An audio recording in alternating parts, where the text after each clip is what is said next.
Have you ever felt like your voice doesn't matter? Have you ever felt like you said something, but then what you said was not valued?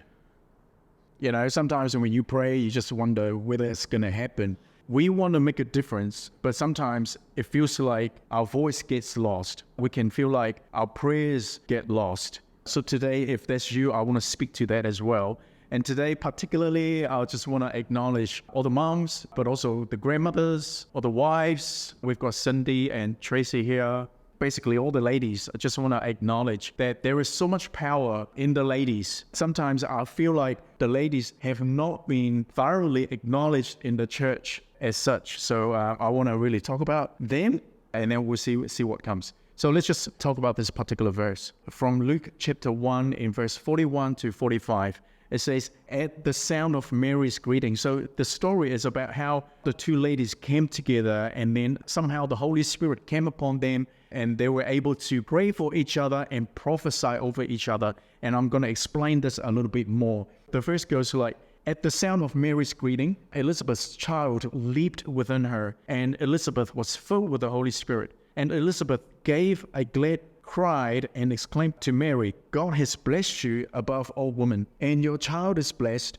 And why am I so honored that the mother of my Lord should visit me? When I heard your greeting, the baby in my womb jumped for joy. And you are blessed because you believe that the Lord would do what he said. So there's a lot of stuff here, and I'm going to unpack that a little bit. So here from Luke chapter 1, Mary was pregnant with baby Jesus, by the Holy Spirit. So Elizabeth also was pregnant with baby John the Baptist. So at that time, the two pregnant women.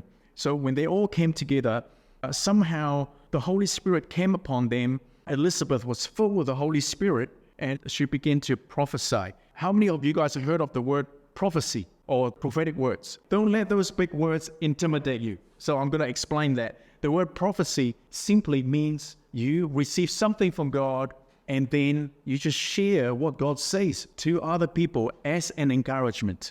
A lot of people are really scared of hearing the word like, oh, there's a prophet, is a prophetic word. But we need to know that every one of us has the Holy Spirit on us. And when you have the Holy Spirit on you, the Lord can actually speak to you. When he speaks to you, then you can just simply share what he says. It's really simple, but that is actually called the prophetic.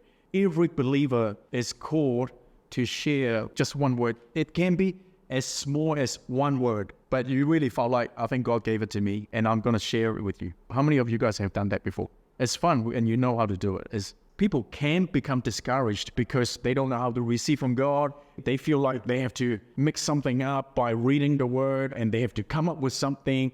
They have to use their brain so hard, but it's not from God. It's just like they try to do something. So we are not talking about that, because when it comes to walking with the Lord, it's always about the heart. It's never about the brain. The brain will catch up later, but it's always about the heart, right? And let your heart go before the brain. So the Bible uses these two pregnant women, right, to teach us something. Like for all the moms, they don't like the pain of childbirth, but they enjoy seeing the baby and raising the baby, right? So here it's actually talking about during the time of pregnancy or during the difficult time, you have to learn to push through to find answers and solutions despite difficulties and pain. So that's basically the whole gist of the story. So I want to talk about some of my personal stories and some of the Bible stories, but I want to talk about some Bible stories first. How many of you guys know that in the Bible, God actually answered all the prayers of the woman in the Bible?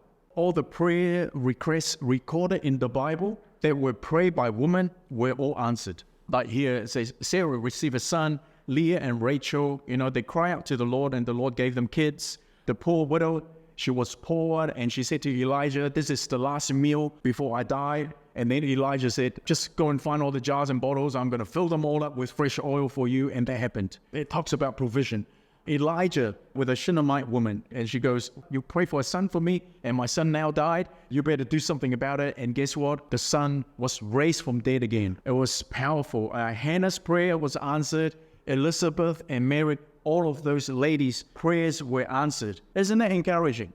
But not men though. I found two stories where men prayed, but God didn't answer them.